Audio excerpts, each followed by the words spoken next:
Okay. 1 hour. We'll be here for 1 hour, alright guys? Slow and steady. 1 hour. This guy got proof. He got the receipts, okay? This is essay, is not to mess around, okay? Avoid any game that's Nebulajoy as a publisher. Details in the post. Avoid, guys. Avoid this game. Nebulajoy. Let's find out. So Megaman X Dive Mobile is from Nebulajoy. What else? Only one game? After a fair while being in direct contact with Megaman X Dive mobile game, to be exact, the versions handled by Nebulajoy, I didn't know there's multiple versions. I, and many other people, that Nebulajoy is arguably the worst gacha game company there is for many reasons. The worst! This also serves as a warning to people considering to try out their upcoming game named Devil May Cry. Peak of Combat. I have no idea. Somebody asked me to look out for this game. So apparently it's by this company called Nebulajoy. Okay, Devil May Cry is coming out. Okay, since it's held by the exact same people, same developer, maybe not developer, same publisher. Alright, TLDR is the thread's name. Alright, for those who doesn't know the game, Rockman X Dive is a mobile gacha game that was made by Capcom Taiwan, which got its official release since 24th of March 2020, while the global versions that were released by Nebulajoy as the following: 16th of August 2021 for NA, November 3rd 2021 for EU, shares the same APK as NA, and LATAM, respectively. LATAM I think is Latin America, I could be wrong, but I think that's the one, right? So this is gonna be a very long post, probably the longest one in this subreddit up to date. Sit tight and read this dumpster fire of a documentary. Phew! Alright, he submitted his thesis for this. Okay, first paragraph. To list the issues so far. 1. Messed up the banner schedule and pace. Since the global versions debuted, Nebulajoy never held back from breaking the chronological order of the Taiwan version. While this isn't considered a big deal on the face value, which I think it happens to a lot of games, right? Like global and other server, usually they change the order. No, it's not exactly new to this game. The real problem lies within the fact that the banners are basically copy-paste. They don't edit the character weapon pool as an adjustment, and same thing goes to QOL, things like Spark or PT system and rate modifications. Later on, they noticed that and started to remove unreleased non-featured units from banners, but that gets done after the banners are released. Okay, did they revert it for people that actually pull for those characters? So some people get the privilege of having units they are unavailable to public at the time just because they pulled too early.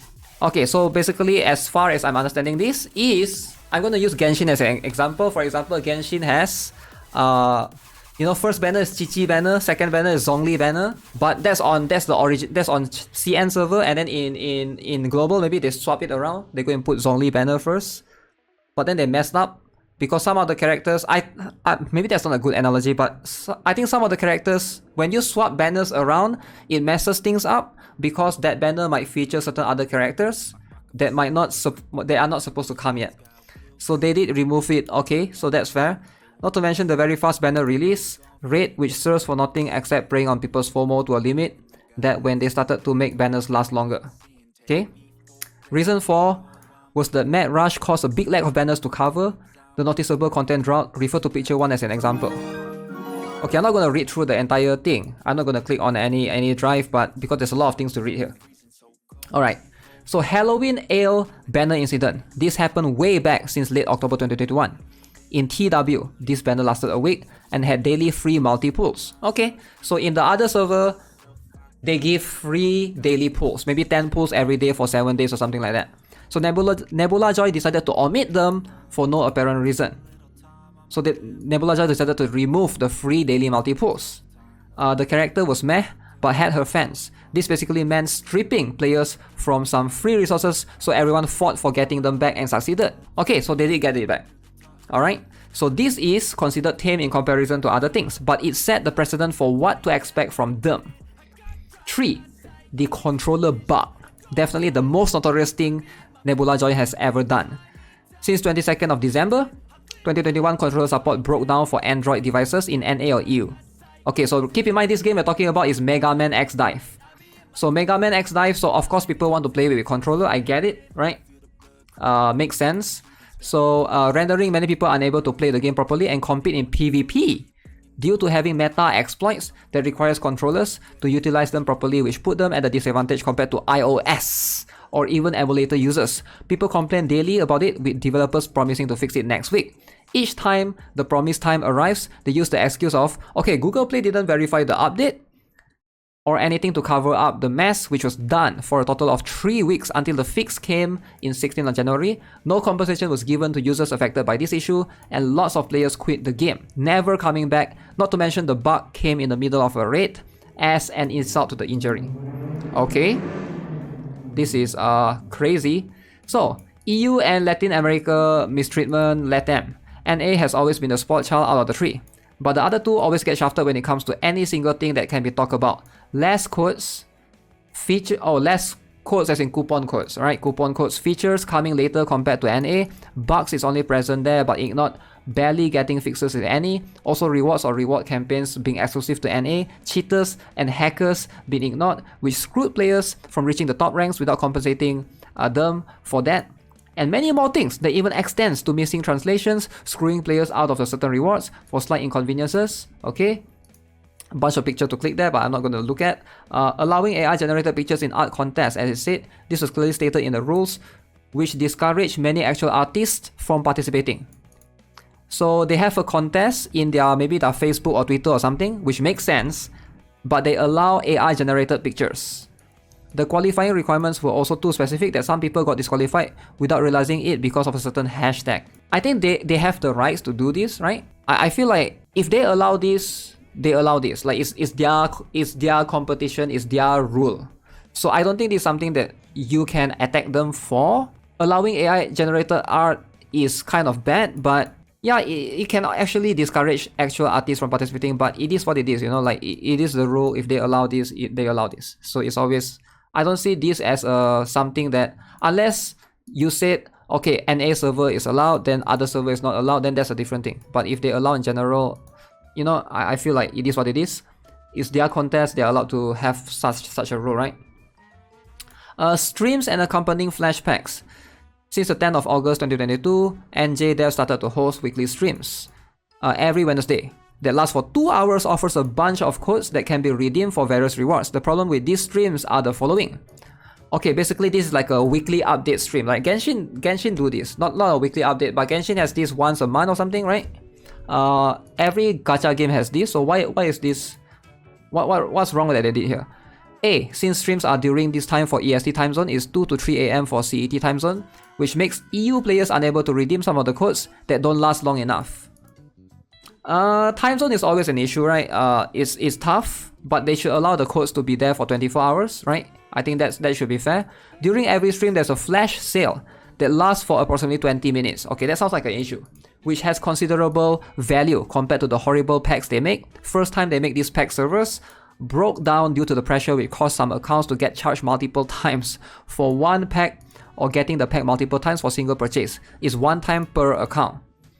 Okay, flash sale that lasted 20 minutes. I think there's nothing wrong if you do this, right? You're trying to get the audience to come to your stream. So you are doing this, okay, you gotta watch the stream to have the flash sale, I think, so that they will enable it. So it's sort of their marketing tactic in a way, right? I feel like. So I don't see how this is wrong, but I can see this is frustrating if the time zone is not matched with yours. So it is going to be an issue for sure. So see, in the 27th of October 2022, there was a code for LATAM that got bug and gave coupons worth 1,200 pulls on the general pool banner. 1,200 pulls! A coupon code gives this many pulls. Insane! Nebulajoy realized their mistake. They disabled the code and pulled back all unused coupons for players who redeemed said code with a public apology on their Twitter, showing they are capable of fixing issue, but ignoring them. Wait, they realized the mistake, they disabled the code, pulled back all unused coupons. But some players use it, is it? I wonder if they get reverted. That's a lot. In the next to the last stream, the last code was distributed, had a time limit of 20 minutes. Stream codes last for 24 hours in general, for example Genshin's one. So their stream code only lasts for 20 minutes. Okay, 20 minutes. Wow, that is like, you gotta watch it during that time. That is crazy. 20 minutes is like insane. Bugged out and made all the stream codes last for 20 minutes. People demanded an apology for the sudden change the last stream, and that was the reply. Okay, let me click on this reply, I'm curious. Not everyone can make it to the streams, my guy. Every stream you have ever had was while I was at work. I should miss out for having a life? Yes. Is this the official mod? Wow. So basically this guy on Discord, I assume this is the official Discord, right? He said not everyone can make it to the streams. Every stream you've ever had, I was at work. So I should miss out for having a life? He responded yes. Ooh. Spicy. Major issues regarding the Latam server Dictator incident. This player is the most toxic individual when it comes to the games community, or even among gacha game communities. Infamous for his foul attitude, gatekeeping the top PvP ranks by win trading with an alt account of him. Even going far to doxing threats against people who win against him in PvP and hacking their social media accounts. The dev's reaction? They banned him only for 5 days because it was outside of the game. At the time of writing this post, he's still roaming in the game and already caused many people to ditch that version, either moving to NA or quitting the game entirely. So it's a hacker that dogs people who win against him in PvP. A bit weird, but okay. He's been totally honest by saying yes. Damn. B. Haley incident. As opposite to the previous case, mentioned player is the victim here. In one event, she went hard enough to get to the top ranking to maintain it, but midway through the event game, got an update that locked her out from entering the game as a rare bug. She demanded either a bug fix or compensation for being unable to enter the game at all, which will cause her to lose top rank. But to no available, despite many players from different regions talking to support her cause, but didn't succeed. Okay. C. Recently there was a content creator contest where players make videos talking about the game for a chance to get an interesting sum of currency plus gift card. Like usually, like this is always very bad. I've seen gacha games do this in the past. Like, okay, make a video, we're gonna give you some primo gems, we're gonna give you some gems. It always ends up with people not unhappy when they win, so this will always cause drama. Like, this is not the first time I've seen this. Like, when companies do this, I get it, they want content creators to indirectly promote their game, their product, whatever. But I usually see it always leads to drama. It always leads to like people not getting something, people are upset. Do you guys remember PTN? I think they did something similar, right? PTN did something about content creator contest or something. Some people didn't win, and I think there was some backlash as well, if I remember correctly, back then on this Reddit. So one person reported that the guy who got the first place, most known Latam content creator for the game, contacted the developers to receive the reward.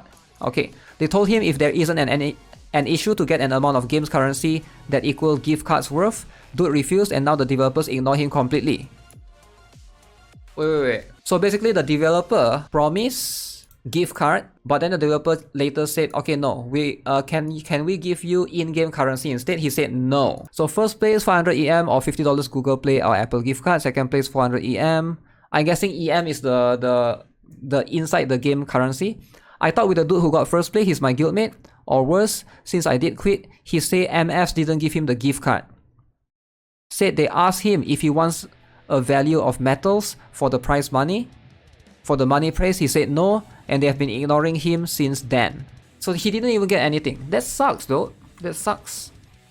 Everything about the community manager, aka 0x. Oh dude, why did you decide to become like this? During early game, he was a chill guy, very cooperative and all, years to complaints about bugs and other issues, but was prone to losing it in some cases, but they weren't quite a big deal. He even helped the players to ensure fairness in the HW Isle incident, case 2, but over time, be it either to the gacha community influence or something else, he became very negative and driven to attempt many problematic decisions out of pure emotional turmoils, to list many instances of his bad and unprofessional behavior. Remember, he's also the community manager for the upcoming DMC gacha game. Ooh.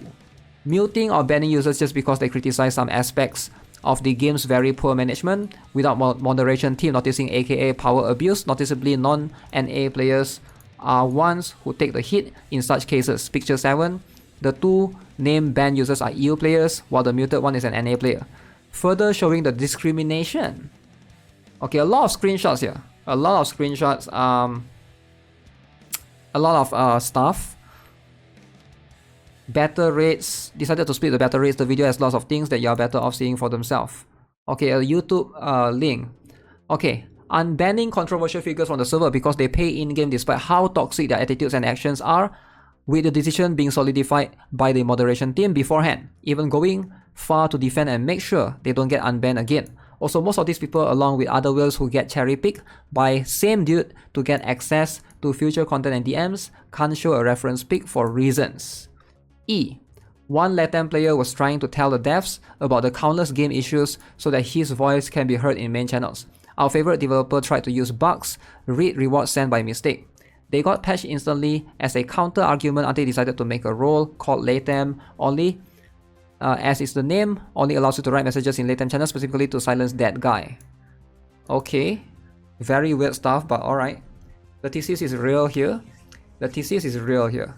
Honorable mentions. Okay, the countless horrible ads that Nebulajoy counterclaims by saying it's from another company entirely, their website, that there's nothing to write about it aside from the fact that it charges you for purchasing their more than in-game itself, tagging PewDiePie's Twitter account for a video creating contest, having double charge bug for purchasing items as a mainstay thing, refusing to add Google Play points for fair play, horrible packs. If you actually read all of this, thank you. Why would it tag PewDiePie's Twitter for a video creating contest? Oh, because it's trying to get traction, I'm guessing.